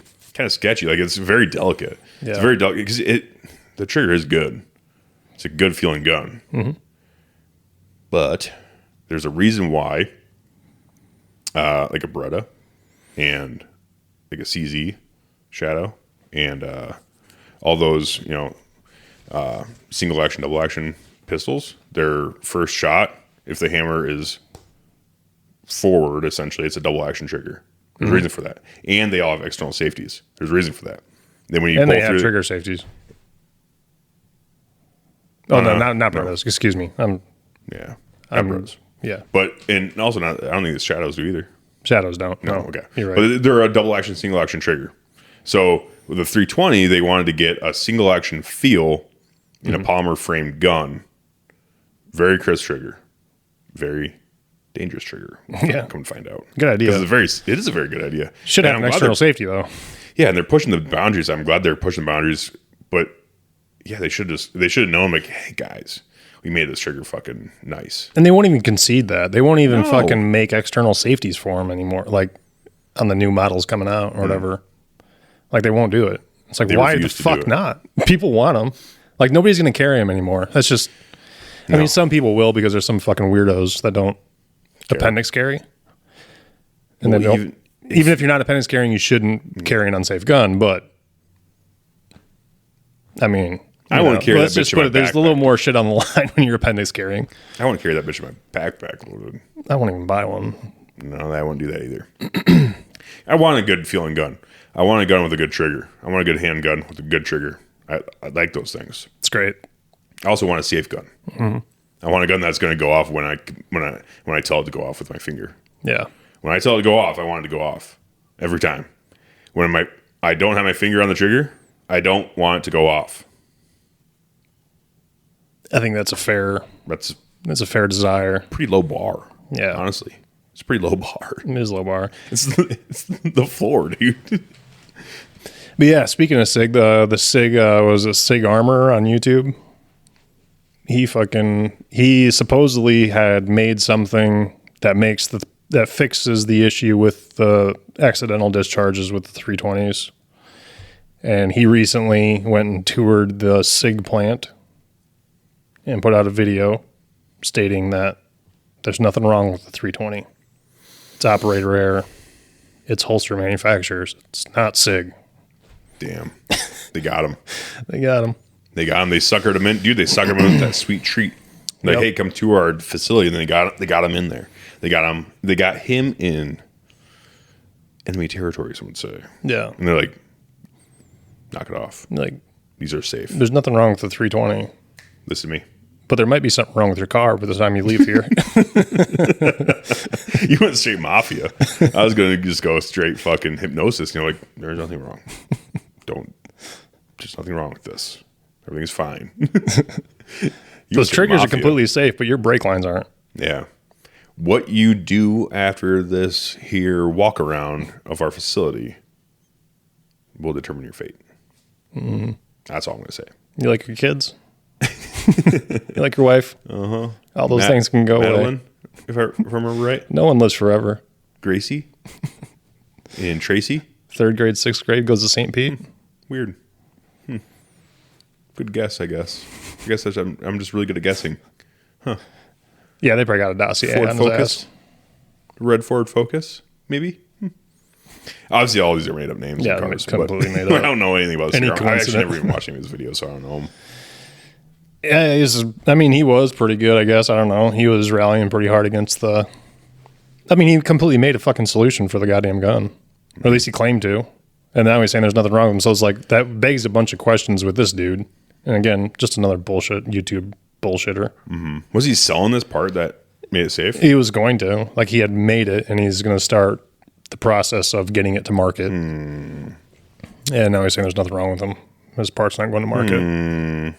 So either he lied, or either way he's lying. Right, either way. The 320s aren't safe. Well, it's like if you're the SIG armorer and you did your due diligence and you're like, unsafe gun, I'm going to make a fix for it because I'm an armorer. Make a fix. And then people are like, sell me the fix. He's like, I'll sell you the fix. Then he goes and tours the SIG factory and comes back. Either A, he's lying about them being unsafe, or B, he got the factory and they're like, listen, you can put that product out on the market, sure. Or you can say there's nothing wrong with these guns and we'll pay you. Yeah. How much do you think you can make off this part, this little part that you made here, bud? How does that look? Write a number. Mr. Armor. How's that number look for you? And he pulls it back and he's like, maybe follow that by 6 zeros. We got a deal. matter of fact, I talked to my lawyer before I came here and he said it's worth this much. And then Sig's like, all right. Do we have ourselves a deal, Mr. Armor? Mr. Pretty Armor, sure do we have a that's deal? what I highly doubt it. He went to the factory and saw their fucking little pressure tests or whatever stress tests that they do on their guns before they go to market. And it's just like, well, they got me. I guess they're right. This is flawless. I wonder if he bought a new car yet. I don't know. That'd be a good way to know. Dude's got fucking bottle caps, dude. Like, you can see cells of them fucking bitches. Oh, damn. So if he Where can does drive, live? that's a dangerous area. Not where does he live? Does he have like a really good setup? Does he look wealthy? I don't know if he lives wealthy. Looks like he's got a nice shop. Wears a nice shirt. So like, you look at like Grand Thumb and Brandon Herrera, these other gun tubers. You look at them, and you're like, they're well off. Yeah. Does this guy present himself as being well off? I would say like a good working class, well off potentially, I guess. Yeah. You know, like probably upper middle income, I'd assume. So he's definitely viable. Oh, easily. Yeah. He's definitely viable. Yeah. This is a thing that could I mean, we're not just talking about Colion Noir here. What? We're not talking about Colion Noir. No. Now, Colion Noir, he drives like fast cars. Bugattis and shit. You know? He's a car guy. Yeah. Italian He cars. likes cars. He likes fast cars. I think Italian. Probably Italian cars. Usually Italian, I think. Yeah. If not Italian cars, definitely have Italian leather. In Very those nice. cars. For sure. Very nice. But I don't know. The SIG thing's whack. They got the military arms, but the military arms channel has always been shills. And, Mac? And, yeah. Yeah, Mac. I love that his name acronym is Mac. That's hilarious. Is his name Mac? The guy's name? Beats me. No. It is now. It always has been, in my opinion. Everyone refers to him on the internet as Mac. And it actually took me for that 6-hour video to come out, for one, to realize who that old guy is. Oh. And for two, to realize that his channel is called Military Arms Channel. Oh, you just thought it was just Mac. I connected all the dots. I thought his name was Mac. Mactical. I thought his name was Mac. And then I seen his name on his channel was Military Arms Channel. I'm like, no, that's Mac. That's where they got it from. Okay. Did you watch that video, though? Not all. With some representative from SIG. I don't know if I talked about it. I watched here, about 15, 20 minutes of it. It was like an hour long, wasn't it? Yeah, it was like 40 minutes or something. 40 minutes, yeah. So I Fucking, they basically just said it's operator error completely. And like, Mac said too. He's like, yeah, he's like, oh yeah, well I've seen this facility here. I just got done touring it. And yeah, whoa, the way you went to guys, the facility too? They did it in the facility. Holy they shit. did the interview in the facility. Oh my gosh. It's a brainwash place, dude. We're connecting some dots here. I'm gonna set This up a is fucking. My spare bedroom is gonna turn into like pictures with fucking strings attached. I want to go to the SIG facility. We should go. Should bring the crew. We should bring the crew. Hey, everyone want to go? There's no one else here. No. But the crew would go. I want to go to the facility. I want to see what we're talking about here. I want to take a tour. I want to know what this portal that everyone enters into this different dimension of the 320 being a safe gun. Yeah. I want to see this portal. I'm gonna bring my Glock. Like, you see this guy? I'm gonna say this is my negotiator. You see this trigger? It's pretty safe. No, it's not. This is safe. No, it's not. You understand what I'm saying? Actually, matter of fact, let me draw it with my non-dominant hand from concealment. Yeah. Now we're talking. No. That's how you know somebody means business. You can stop a gunfight before it even starts if you do that. It's true. If Like, he sees you, he drew this non-dominant hand appendix. we should do that and run the Mozambique. This could lightly be taken as threats. They are not. They are not. Just jokes. It's just jokes. It's just jokes. No, I would not carry in there. I would just go. But I do want to see it. But I'm going to wear an aluminum hat. I'm going to have them listen to this episode. So if anyone's out there listening that can send this episode to SIG, be like, hey, listen, these guys aren't convinced. You should convince them. Yes. I want to see what this convincing looks like. It would take less convincing than Military Arms Channel or the SIG Armor. I promise you. I mean, like 2,000. Listen. 2,000, I will be a fucking product. I'll be a product ambassador fully. I'll launch a YouTube channel. I'm not Mac, and I'm not an armor. Matter of fact, someone called me retarded. Just your average consumer. All I'm saying is that I am easily wooed by a sales pitch. I almost got by Hoover, the vacuum. Yeah. Kirby. The vacuum, the door-to-door vacuum people. They almost got me. I got by Kirby. My wife bought a Kirby. But you didn't get got. I was at basic training when she bought that thing. I personally almost got. I did almost get got. But I made the payments on it. Brother, they almost got me. They had my vacuum in their van. They came to my house and they're like, let us shampoo your carpet and you'll see. I'm like, okay, I'll take a free shampooing. They came, they shampooed my carpet. And they're like, see how good that is? I'm like, damn, that is a nice carpet. My carpet does look nice. Mm-hmm.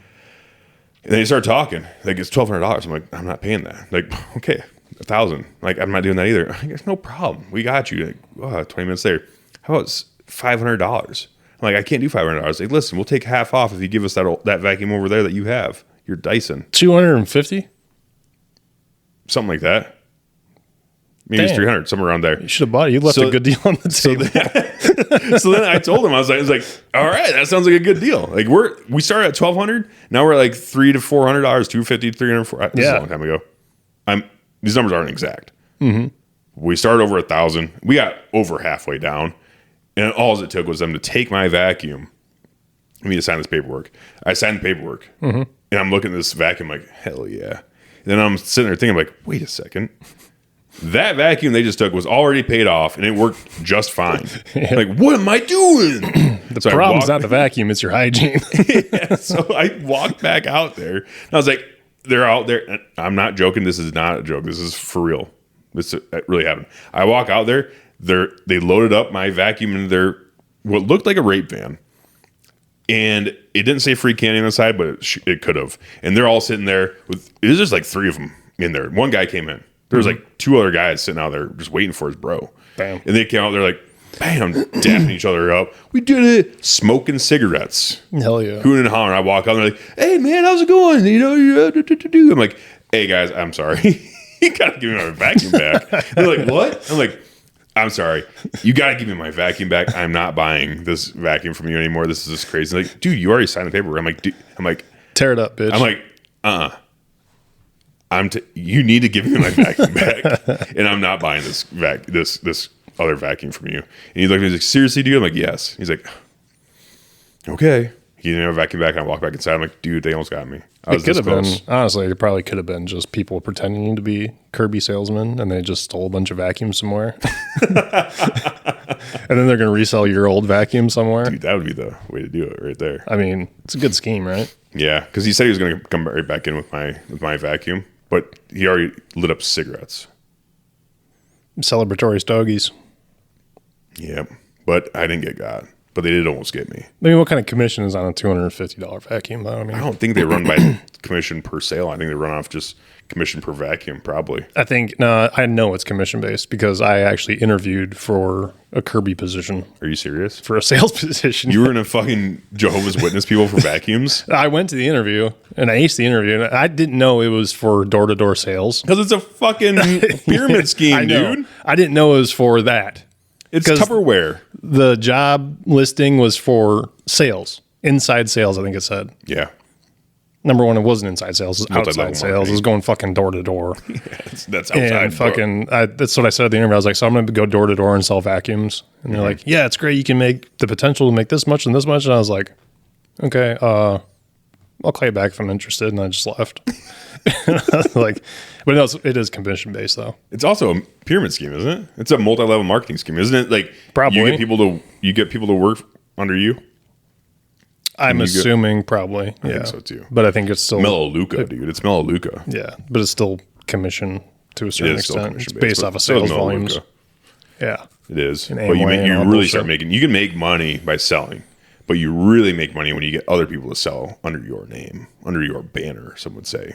Yeah, holding your colors. The potential's there. You just got to grind. And lose a lot of money in the process. Yep.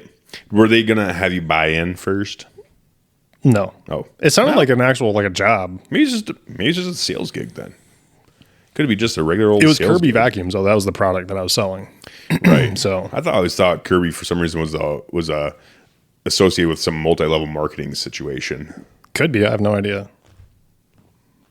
But I mean, it sounded like a legitimate. It was just completely commission based. And at that time, I was like, no, I need like a paycheck. Like, I need to get paid like hourly or salary or something. Yeah, you weren't quite there to be like, I can take a hit. Yeah. No, I was like 19. So when I was 19, I was very awkward. I had no communication skills at all. Like going to somebody's door and saying, hey, selling vacuums. I'd have been like, hey, I'm Jordan. And then they would have called the cops on me, or they would have fucking Mozambiqued my ass. Dude, that sounds like the absolute worst possible fucking gig. Yeah. Being a Kirby vacuum salesman, being a vacuum salesman, fucking suck ass. A door-to-door salesman. Yeah, then everybody hates you. Ew, dude. That's worse than telemarketing. It's worse than military recruiting. Worse than military recruiting. I did have to do door-to-door when I was a recruiter. No, you didn't. One time. You went door-to-door saying like, you were interested in joining the military? It wasn't exactly like it was like that though. So like we got the lead lists and you can refine it so like you can put in like little advanced search queries and shit. And cool. they had me do face-to-face, but they printed off a lead list of all houses like in the same 5-block radius that weren't interested in Waterloo by the fucking Sullivan Brothers Convention Center, which if you know that area, worst part of town. Not great. Dude, I walked past a church with a bunch of fucking squatters in it. Like it was a church with the windows busted out. It was abandoned. And I could see somebody's feet sticking out from the fucking doorway as I walked by it. And I was like, what the fuck? There's graffiti everywhere, shit everywhere. Oh no. Not like feces, but like stuff. And I like poked my head in and the fucking feet moved out the fucking door. And I was like, oh fuck. So I fucking beat feet out. And I made it to 2 doors. I knocked on the first door, no answer. I got the second one, is like the dude's grandma or some shit. These are high schoolers that I was supposed to be contacting, by the way. And then I was like, man, this fucking sucks ass. It was hot. And I was in uniform. Yeah, not fun. And I walked down another block, and then these 2 dudes came out. And they're like, hey, what the fuck are you doing here? And I was like, oh, I'm Sergeant Johnson. I'm with the Army Career Center down by the mall. And they're like, we don't give a fuck, man. Just get the fuck out of here. And I was like, I will. And I just got back on my gov and fucking took off. You should have told them. You should have asked them, like, you guys much in the Army? No. You could really help. I would assume they weren't qualified. You should have got them homeless people in the church to join. They probably were in at one point. Damn. Probably fought in fucking Vietnam or something. Sad.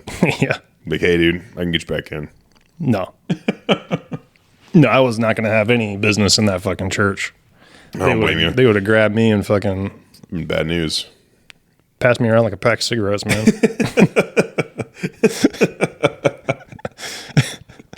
Oh, jeez. I can't let you door-to-door sold for the Army, dude. That's the only time I did it. I went back to the office and I had like check boxes where the people that I attempted to contact, I didn't contact anybody because it was the middle of summer, it was like 10 in the morning. And I told my station commander, I was like, I'm not ever fucking doing that ever again. And I told him exactly what happened. He's like, okay, well, it was a good idea. I was like, no, it wasn't. It was not a good idea. It was the dumbest fucking, that was the biggest waste of time in the world. That was dumb as fuck. That was the worst thing. And that was at a time when I was actually trying to recruit people. That's why you did it. If they would have got you later with that scheme, you probably would have told them flat out before you I was like, I'm not fucking doing. Are you insane? Do you know where this is? Have you been in this area? Yeah. Are you on drugs? Yeah. Are you fucking high? Oh, dude, fuck that. I can imagine being a door-to-door salesman for something that makes sense even. No. Like something that everybody needs. What would be something like that? Like Schwann's. Schwann's man. Alpha Brain. Alpha Brain. Yeah. Or the Schwann's man.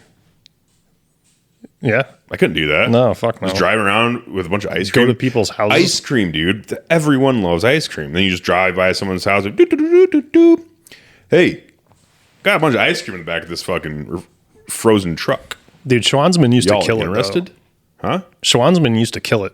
Dude, we bought so much Schwann's, man, stuff. Shit ruled. It was awesome. It was awesome. It was good stuff. But they used to make a killing. I bet they did. They got bought out by a Chinese company. No, they didn't. A couple of years ago. Then what, are they selling dogs? No, but they're selling it all online now. They got rid of the fucking trucks. What a tragedy, dude. I always wondered, like, why isn't the Schwann's going to come back anymore? I do remember my mom and I running upstairs, shutting all the lights off, and hiding from them, though, because we didn't have money to pay for Schwann's man at that time. So we didn't have money for him, so we hid. We hid from a fucking... I'm not sure if it was Kirby, but it was definitely a vacuum guy. Oh, yeah. Like a vacuum shampooer thing. Mm-hmm. Fucking, I remember the night before, the dude came and fucking took all of our furniture out of the living room. Oh, no. And shampooed the whole thing, and we couldn't walk on it all fucking night. I remember thinking, this is the biggest load of shit. Because, like, I can't watch TV. I can't fucking hang out in the living room. I have to just hang out in the kitchen or my bedroom. That's it. And the next day... the dude came back and was knocking on the door. I was like, oh, I better go answer it. And Mom's like, no, don't. She's like, get back, get behind the fucking couch.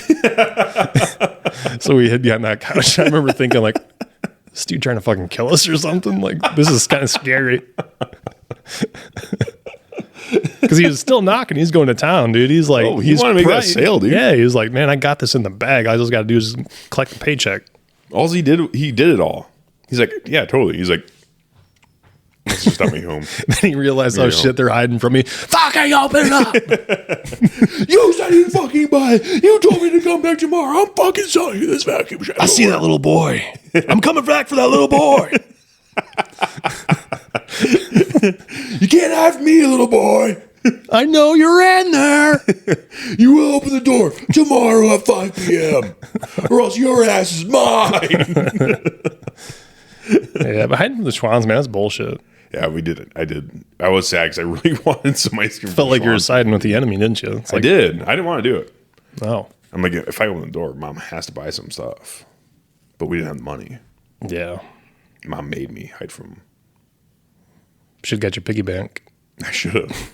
Like, how many push-ups can I get for this, buddy? You hear them push-ups, dude? Yeah, they're dope. Push-ups fucking rule, man. Gosh, dang. What a travesty, though. That was good times. Was. Because we lived out in the country, dude. We didn't get to experience an ice cream truck like they do in the movies. Nope. And also, even in our town, they don't have an ice cream truck.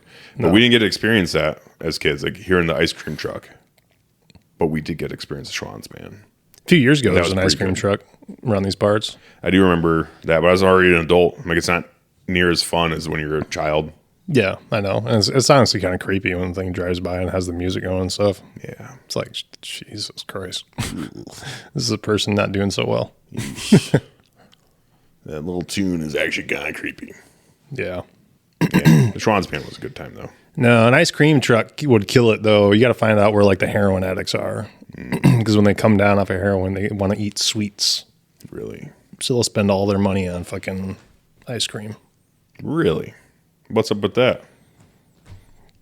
That's what they do on Kensington Avenue in Philadelphia. I watched a documentary about it. It's like an ice cream truck that makes like $1,000 a day.